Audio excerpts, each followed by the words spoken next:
The story begins with a hotel scene in Trieste, Italy. A short distance away, a woman named Roxanne is seen guiding her entire team remotely from outside. Meanwhile, inside the hotel, her teammates move carefully and quietly. One of them is Nick, who is with a female companion, using her as cover so they look like normal guests. Their mission is to capture a rogue CIA agent named Derek Mitchell, who has stolen a hard drive containing the identities of all U.S. undercover agents. CIA agent in room 620 of the Grand Hope vehicle team, be ready to move. In position. Afterwards, they move together toward room 620, where the target and the briefcase are located. Nick and his team take position outside the door, ready to strike at any moment.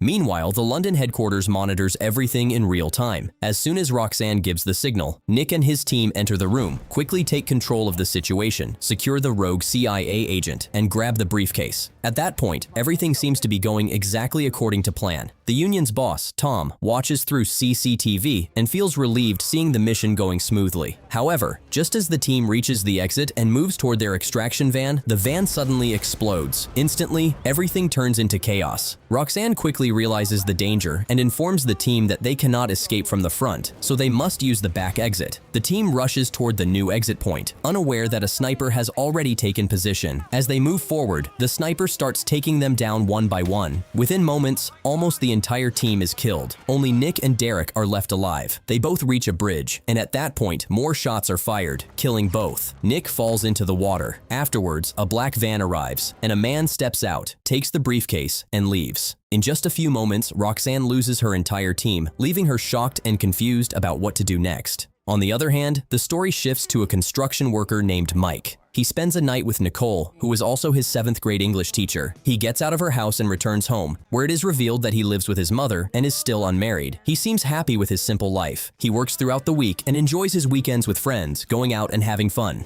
One weekend, while he is at a bar, Roxanne suddenly appears in front of him. Seeing her, Mike is completely shocked. For a moment, both of them just look at each other. Back in school, they used to be close friends, and Mike had feelings for her, but she had left without any explanation. Holy shit. Roxanne home. They start talking about their school days. After some time, Roxanne suggests that they should go to the same place where they used to meet during their school time. Mike happily agrees, and they ride a bike together to that place. Meanwhile, as they talk, Mike begins to feel that his lost love has finally returned, which makes him very emotional. At that point, he hugs her. However, at the same moment, Roxanne quietly takes out an injection and injects him, causing him to lose consciousness, and he falls down the slope. At that time, 2 men arrive and wrap him in a body bag. The next day, Mike wakes up and realizes that he is in London. He is completely shocked because just the previous night he was in New Jersey, and now suddenly he is in another country. Welcome to London, Mikey. Where did Jersey go? Oh, it didn't go anywhere. Roxanne comes into the room and Mike asks what is happening and how he ended up here. Roxanne says that she brought him to London. Panicking, Mike says that he has to go to work, otherwise his boss will fire him. He gets out of the hotel and meets Tom. He introduces himself as Roxanne's boss, offers him breakfast with them, gives Mike his SUV keys, and says that he will explain everything in the car. On the way, Tom explains that they run a special division of the CIA called the Union. We work for the Union. What union? Well, that sounds exciting for you, but why am I here? And they have been working for a long time. Roxanne shows Derek's picture and says that recently they were assigned a mission where they had to capture a spy and secure a briefcase. Everything was going smoothly, but suddenly someone attacked and killed almost the entire team. The 3 chat as they walk into the BT Tower, which serves as the base of the Union. Roxanne pulls up a photo of a woman and says that the person in the photo is Juliet. At that point, she explains that she is nicknamed the Auctioneer, and the Union discovers that she acts as an agent for a mysterious seller who sells intelligence on the black market in London. Roxanne thinks that this mysterious seller is very likely the person who stole the information. The information that Mitchell took is not long codes, but rather all the information on individuals who have served in the Western Allied nations. This includes information from MI5, MI6, the FBI, the CIA, and all spy information within the Union. Need to be a part of MI5, MI6, FBI, the Union. That intel gets into the wrong hand. Rob, Mike, we need somebody clean. Tom needs someone with a clean background to carry out the mission. Roxanne recommends Mike to her superior because he is skilled and quick-witted. However, Mike finds all of this hard to believe. He feels overwhelmed and says that he is just an ordinary construction worker and cannot do this kind of work. Tom tells Mike that he should think about it and give his decision by tonight. Mike explains to Roxanne that he has been living a simple life in New Jersey and has nothing to do with fighting or dangerous missions. He believes she has chosen the wrong person. And you're asking me to risk my life for you? Why me? Man, you haven't seen me in 25 years. At that point, she does not force him and says that he should only do this if he is fully committed. Even if he has a small doubt, he is free to leave. After saying this, she gives him a ticket to New Jersey and walks away. Meanwhile, Mike is left alone with his thoughts. Deep down, he still has feelings for Roxanne and cannot see her upset. So he goes directly to the headquarters and agrees to help. Tom explains the mission in detail. He says that the briefcase they are trying to secure is now in the hands of their enemies, and soon it will be auctioned on the black market. However, joining that auction is not easy. To participate, they need a special device. There are only 6 such devices, and they must first obtain one of them. They choose Mike for this task because he has no background record, neither in the military nor anywhere else. This makes it easier for him to move freely and buy the device without raising suspicion. Mike agrees, and his training begins. First, he learns how to fight. Since he had already practiced these skills during his school days, he quickly picks them up again. He is also trained in shooting and driving. Over time, he becomes quite skilled in all of these areas. The day of the mission arrives. Everyone keeps a close eye on him. Tom gives him cash and instructions on where to go. Meanwhile, Roxanne guides him from a distance. What does a union agent get paid? To negotiate with a woman carrying an assault rifle? As soon as he reaches the location and stands on the road, a man approaches him and takes him to a restaurant. However, that man does not go inside with him and leaves him there alone. Under the table, a phone starts ringing. When he attends the call, a lady instructs him to take the money and go into the restroom. As soon as he enters the restroom, a tall man comes in, takes the cash from him, and leaves. Now if you can proceed to the gentleman's bathroom, you'll... This is Ricky. He's going to count the money. At that point, Mike feels confused because he has not received any device. The lady calmly tells him that the phone itself is the device and that he can now leave. Mike feels very happy, thinking that he has completed his first mission without any trouble. As soon as he steps outside, a gunman points a gun at Mike and wants to shoot, but Roxanne immediately shoots him dead. Mike tries to run from there, but suddenly a car hits him. Roxanne pulls him near an electric box and starts firing at the enemies from there. On the other hand, other members of the Union also become active and begin shooting from all directions.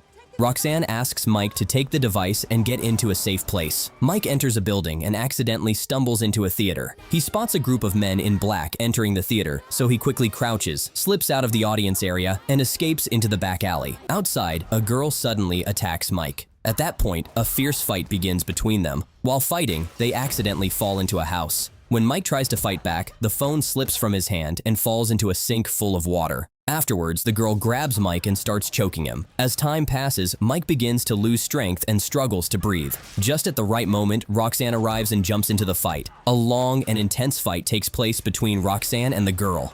In the end, Roxanne overpowers her and kills her by breaking her neck.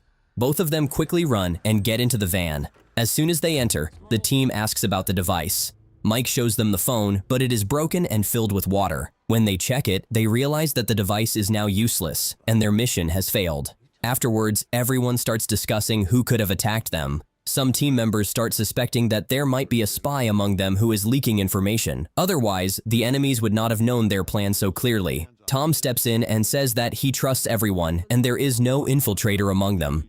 I trust everybody in this room. He also explains that this device is very valuable and many countries are after it, not just them. Roxanne then adds that the device they lost was not the only one. There are other secret agencies that also have similar devices, and they just need to track them. After that, the whole team prepares for another mission, planning to steal the device from another agency. The next morning, the team receives new information about the devices. They discover another agency that has the device, and its agents are hiding nearby. Hold up in this vacant mansion in Hampstead. You on the ground today. We're going to steal a device. Let's be sure. Without wasting any time, the entire team reaches that location and starts eliminating the enemies one by one. After a while, almost everyone is taken down, but they still cannot find the device. At that point, just as they are about to leave, one agent suddenly tries to escape. Meanwhile, Mike notices him, quickly grabs a box, and hits him on the head. The agent falls down from above. As soon as Roxanne reaches him, she checks and finds the device on him. Afterwards, she tries to contact the rest of the team, but no one responds. This makes her worried, and she runs back to the van. When she looks inside, she sees the dead body of one of her teammates and also finds a picture of their base. She understands that something very wrong is about to happen. She immediately tries to warn everyone to evacuate the headquarters. However, before anything can be done, they see a massive explosion at the headquarters. Roxanne quickly calls Tom. Fortunately, Tom survives as the bomb misses most of the control room, so they scatter and hide while waiting for updates. Afterwards, Roxanne takes Mike to a hotel, but there she breaks down in tears. She has lost almost all of her teammates. Mike consoles her and tries to comfort her. The next day, Tom calls and says the auction will begin at 6 p.m., and they quickly gather at a temporary base. Meanwhile, he explains that no matter what happens, the mission must continue. The stolen device is activated so they can track the signal once the auction starts, but the bidding needs to last long enough to trace the exact location. Mike wonders how they will afford the $5 million entry fee, and it is revealed that a CIA sponsor named William will fund it, though he warns that if this mission fails, the Union will be finished. Who's floating the cash? We are. And we're funding tonight's little dance. As the online auction begins at $100 million, the price rises rapidly, putting pressure on the team to locate the source before losing too much money. Roxanne and Mike head out on a bike while receiving live location updates. As the bid climbs to $350 million and beyond, the search narrows down to the souk area. Finally, the exact building is identified, even as the bid reaches $600 million. Roxanne and Mike immediately enter the location and find Juliet sitting at the bar with a laptop, controlling the auction. As soon as Juliet sees them, she immediately stops the auction. Roxanne firmly pressures Juliet to reveal where the intelligence is hidden, and to her surprise, Juliet admits that it is stored in a lockbox located in Holland Park. Where's the intel, Gwen? You know, the intelligence is in a lockbox in Holland Park. Without wasting time, they take Juliet with them and reach the location, where the lockbox is cleverly hidden inside a safe designed to look like a refrigerator. Juliet unlocks it, and Roxanne immediately begins verifying the data. However, Juliet's calm behavior raises suspicion. Meanwhile, there is a sudden knock at the door, and when Roxanne opens it with her gun ready, she is shocked to see Nick standing there alive. Everyone had believed he died after being shot and falling off the bridge, but he explains that he survived and had been secretly investigating a mole within the Union. He claims that Tom is the real traitor and reveals that the stolen intelligence contains highly sensitive records of agents working since the Cold War, including classified mission logs. How are you still alive, Nick? Tom Brennan. No. Including mission logs. Including classified. When Mike asks who he is, he replies that he is Roxanne's husband, which shocks Mike. Nick convinces Roxanne that the safest option is to hand over the intelligence to the CIA, and she decides to trust him despite Mike's doubts. Roxanne hugs Nick, and then she and Mike leave and drive away. On the way, Mike asks Roxanne angrily why she hides such a big truth from him. Roxanne tries to explain that she believed Nick was dead and that she brought Mike into this life because she saw his potential and wanted him to live a better life. Mike, however, feels hurt and says that even if his old life was simple, the people there truly cared about him and never betrayed him. Upset, he leaves and spends time alone, thinking deeply about everything. The next day, Roxanne waits alone on the bridge, and after some time, Mike joins her, saying that he will finish this mission before leaving. At that moment, Nick calls Roxanne and reveals that he has once again deceived them. He admits that he faked his death earlier to steal the briefcase and has now done it again with Juliet's help by switching the briefcase during their meeting. He reveals that he plans to sell it to the Iranians because he is tired of working for the Union without reward or recognition. The bag's switched back at the house. The Union? No loyalty, Nick? And there's no credit and no reward. After saying this, he cuts the call. Just then, CIA agents arrive to arrest Roxanne, believing she has betrayed them. Thinking quickly, Roxanne alerts Mike and tells him to follow her instructions. At that point, she notices a ship passing under the bridge and immediately jumps with Mike to escape, staying one step ahead of everyone. The CIA agents see the ship moving and immediately send a helicopter to follow it, but they do not realize that this is just Roxanne's trick, because she and Mike have already jumped into the water and later climbed back onto the bridge. Roxanne then tells Mike Mike that she always suspects Nick, and when she hugs him earlier, she secretly places a tracking device on him. Now she knows his location in Europe, so they decide to go after him. Mike contacts his friend Jerry, who works at the airport and helps move illegal shipments, and with his help, they hide inside a cargo container and board a plane. After landing in Istria, Mike steals a car and starts following the tracker. Soon, they spot Nick and Juliet meeting with buyers for a deal. At that point, Roxanne creates a distraction, and during the chaos, Mike quickly grabs the intelligence box and speeds off on a bike. This leads to a dangerous chase as Nick's convoy and other attackers go after him. Meanwhile, Roxanne also turns against Nick, leaving him isolated and chasing him separately. Mike faces multiple attackers, climbs buildings to escape, and protects the box, while Roxanne keeps trying to reach him.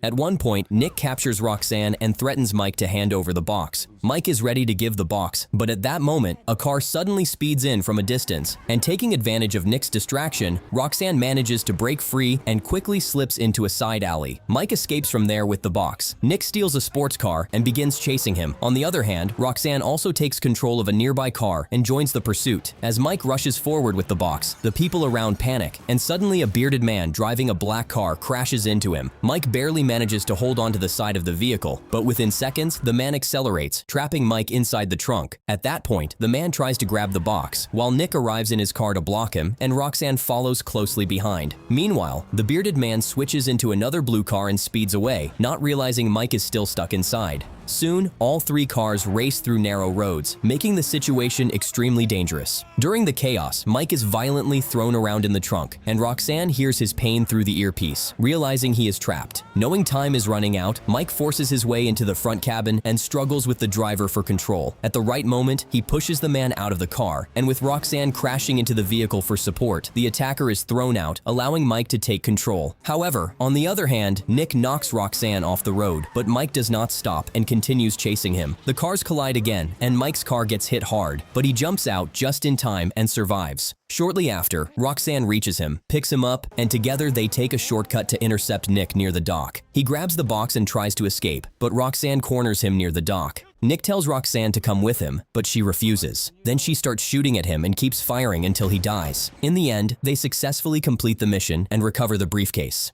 Mike returns to his normal life and attends his friend's wedding, where Roxanne also joins him. Both of them feel happy being back home, and it becomes clear that they have feelings for each other. Just when things seem calm, Tom appears and offers them a new mission, but they decide to take a short vacation first. And with this, the story comes to an end.